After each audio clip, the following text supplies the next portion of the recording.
আসসালামু আলাইকুম বন্ধুরা, কেমন আছেন? আশা করি সবাই ভালো আছেন। আজকে নতুন একটি ভিডিও নিয়ে আপনাদের সামনে হাজির হয়েছি। ভিডিওটি যদিও সামান্য একটি ভিডিও, কিন্তু এটির ব্যবহার অনেক। যারা গার্মেন্টস ফ্যাক্টরিতে নতুন আসতে চাচ্ছেন বা প্রসেসে বা এন্ড টেবিলে কোয়ালিটি ইন্সপেক্টর হিসেবে কাজ করতে চাচ্ছেন, তাদের জন্য খুবই অত্যন্ত গুরুত্বপূর্ণ একটি ভিডিও। তো গার্মেন্টস সেক্টরে কোয়ালিটি ইন্সপেক্টর হিসেবে, সুপারভাইজার হিসেবে অনেকেই অনেক দিন ধরে কাজ করতেছেন, কিন্তু এই হোয়াট ইজ ডিফেক্ট, তারপরে what is defective, what is DSU, what is OQL বা হোয়াট ইজ একিউএল, এই বিষয়গুলো তাদের পরিষ্কার ধারণা নেই। তারা জানে কিন্তু ভেগ আইডিয়া, অস্পষ্ট ধারণা যেটা। তো আপনারা যদি আজকের এই ভিডিওটি প্রথম থেকে শেষ পর্যন্ত দেখেন, তাহলে এই টার্মগুলো আপনাদের আর কোনো ঝামেলা হবে না। এবং প্রত্যেকটি টার্মের এগেনস্টে আমি একটি করে এক্সাম্পল দিয়েছি। আমার এই চ্যানেলটিতে সাধারণত আমি গার্মেন্টস কোয়ালিটি ম্যানেজমেন্ট, তারপরে total quality management, lean six sigma এবং লিন ম্যানুফ্যাকচারিং সম্পর্কিত ভিডিও আপলোড করে থাকি। আপনারা যারা গার্মেন্টস সেক্টরে বড় পজিশন চাকরি করতে চান বা এই বিষয়ে জানতে চান, বুঝতে চান, তারা যদি আমার এই ভিডিওগুলোকে নিয়মিত দেখেন, তাহলে কিন্তু আপনারা অবশ্যই উপকৃত হবেন। তো যারা চ্যানেলটিকে সাবস্ক্রাইব করেছেন তাদেরকে অসংখ্য ধন্যবাদ। আর যারা এখনও চ্যানেলটি সাবস্ক্রাইব করেননি, প্লিজ সাবস্ক্রাইব করে রাখুন এবং পাশে থাকা বেল আইকনটি প্রেস করে দিন, যাতে করে যখন আমি ভিডিও আপলোড করি তখন আপনি নোটিফিকেশন পেয়ে যান। তো কথার বাড়াবো না, চলেন আমরা এক এক করে বিষয়গুলো আলোচনা করি। প্রথমে আছে what is defect. What is defect? Defect হচ্ছে যে এক ধরনের ত্রুটি বা নন কনফার্মেশন একটা গার্মেন্টসের মধ্যে বা একটা প্রোডাক্টের মধ্যে। নন কনফার্মেশন অর্থাৎ এটি পারচেজ করতে গিয়ে একটা কাস্টমার যখন পারচেজ করতে যাবে, তার পারচেজের উপর একটা ইম্প্যাক্ট করবে, এটা হচ্ছে ডিফেক্ট। আরেকটি বিষয় হলো, একটু খটকা লেগে যায় আমাদের কোয়ালিটি ইন্সপেক্টরদের মধ্যে, হোয়াট ইজ ডিফেক্টিভ, বা আমি এটিকে একটু ভেঙে লিখেছি এইভাবে যে ডিফেক্টিভ গার্মেন্টস। আমি যদি একটু ছবি দেখাই, এটি হচ্ছে, এই দেখেন, এটি হচ্ছে ডিফেক্ট, তাই না? অর্থাৎ এটি হলো ত্রুটি, এটি ডিফেক্ট। এখন ডিফেক্টিভ হচ্ছে যে গার্মেন্টসটির মধ্যে পাওয়া গেল ডিফেক্টটি, ওটি হচ্ছে ডিফেক্টিভ গার্মেন্টস। বিষয়টা কি ক্লিয়ার? আমি আবারও বলতেছি যে ধরেন আপনি গার্মেন্টসটার মধ্যে একটি ডিফেক্ট পাইছেন, আপনি গার্মেন্টসটার মধ্যে যে ডিফেক্টটি পাইছেন সেটি হচ্ছে ডিফেক্ট, আর এই যে গার্মেন্টসটার মধ্যে ডিফেক্ট পাইলেন এটি হচ্ছে ডিফেক্টিভ। বিষয়টা এভাবে চিন্তা করেন, ডিফেক্ট হচ্ছে অসুখ, আবার বলতেছি ডিফেক্ট হচ্ছে অসুখ আর ডিফেক্টিভ হচ্ছে রোগী। বিষয়টা ক্লিয়ার? আমার মনে হয় আজকের পর থেকে আপনাদের আর বিষয়টা কোনো ঝামেলা হওয়ার কথা না। তারপর আসি হলো what is DHU. DHU full meaning হলো ডিফেক্ট পার 100 ইউনিট, অর্থাৎ ডিতে ডিফেক্ট, এইচতে 100 আর ইউতে ইউনিট।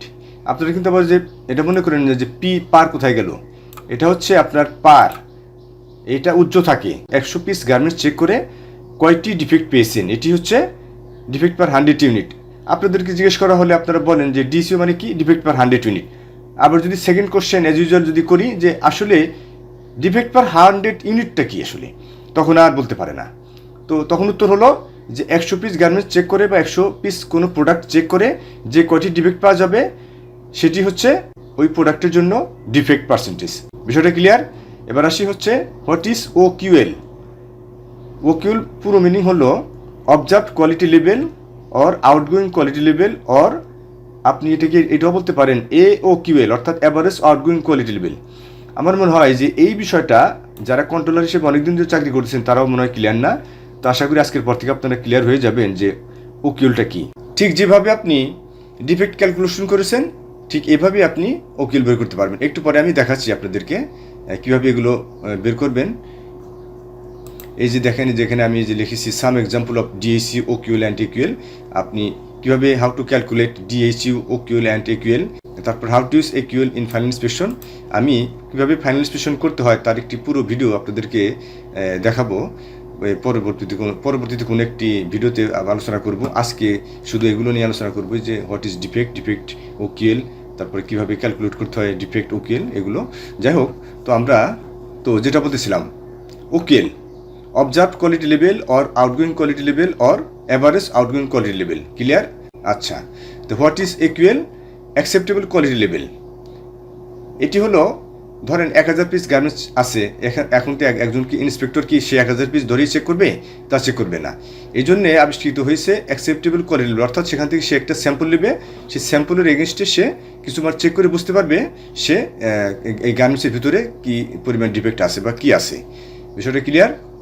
আচ্ছা, এবার আমরা উদাহরণ দেখব। উদাহরণ দিয়ে বোঝার চেষ্টা করব কীভাবে ডিএসইউ বের করতে হয়। ধরেন আপনি 150 পিস গার্মেন্টস চেক করেছেন এবং চেক করে ডিফেক্ট পেয়েছেন 13 পিস। এই যে ডিফেক্ট পেয়েছেন 13 পিস, তাহলে এবার ডিএসইউ বের করেন। তো আমরা কি জানি ডিএসইউ ফর্মুলা কি? এই যে ডিএসইউ ফর্মুলা হলো total defect divided by total check quantity into 100। তাদেরকে শেখানো হয়েছে ক্যালকুলেটর দিয়ে কীভাবে বের করতে হয়।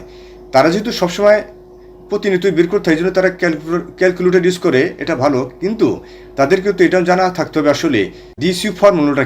কোথাও ইন্টারভিউ দিতে যায় বা কোনো একটা বাইং কিছু যদি জিজ্ঞেস করে ফ্লোরে যে আপু তুমি বলো তো যে ডিএসইউ ফর্মুলাটা বলো তো, তখন আর তারা বলতে পারে না।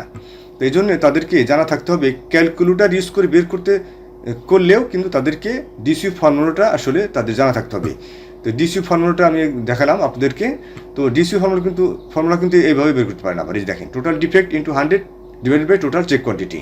যে আপনার ইচ্ছা দুইটা সূত্র দেওয়া হয়েছে, আপনি যেটা ইচ্ছা ব্যবহার করতে পারেন। টোটাল ডিফেক্ট পেয়েছি 13 পিস, আর 150 পিস চেক কোয়ান্টিটি ছিল ইন্টু 100 সমান 8.66%। এই কোয়ান্টিটির জন্য আমার কী ছিল? ডিএসইউটা ছিল 8.66% ছিল। তো ডিএসইউ কীভাবে বের করতে হয় জানা গেল। এবার ব্যবহার করব হলো OQL। ওকেলটা হলো যে একটু আগে বলেছি, রোগ হলো ডিফেক্ট আর রোগী হলো ডিফেক্টিভ। ওকেল কীভাবে বের করতে হয় এবার আলোচনা করব। সাপোজ আপনি 150 পিস গার্মেন্টস চেক করছেন, ডিফেক্ট পাইছেন বা ত্রুটি পাইছেন 10 পিস। কয় পিসের গার্মেন্টস চেক করে? 150 পিস গার্মেন্টস চেক করছেন, তার মধ্যে 10টি ডিফেক্ট পাইছেন। এই 10টি ডিফেক্ট পাইছেন হলো 8 পিসের মধ্যে। বিষয়টা ক্লিয়ার? আর একটা কথা মনে রাখবেন, যখনই আপনি ওকেল ব্যবহার করবেন তখন কিন্তু অবশ্যই অনলি ক্রিটিক্যাল এবং মেজর ডিফেক্ট ক্যালকুলেট করতে হয়। বিষয়টা ক্লিয়ার? যখনই আপনি OQL ব্যবহার করবেন তখন কিন্তু শুধুমাত্র সেখানে ক্রিটিক্যাল এবং মেজর ডিফেক্ট ক্যালকুলেট করবেন। পক্ষান্তরে আপনারা যখন DHU বের করবেন তখন কিন্তু শুধু ক্রিটিক্যাল, মেজর অ্যান্ড মাইনর ব্যবহার করবেন। OQL-এ মাইনর ব্যবহার করবেন না, DHU-তে মাইনর ব্যবহার করবেন। ক্লিয়ার বিষয়টা? তাহলে এবার আমরা OQL বের করব। তাহলে OQL-এর সূত্রটা কি? Total defective garments. DHU-তে ছিল টোটাল ডিফেক্ট, লক্ষ্য করুন ভালো করে।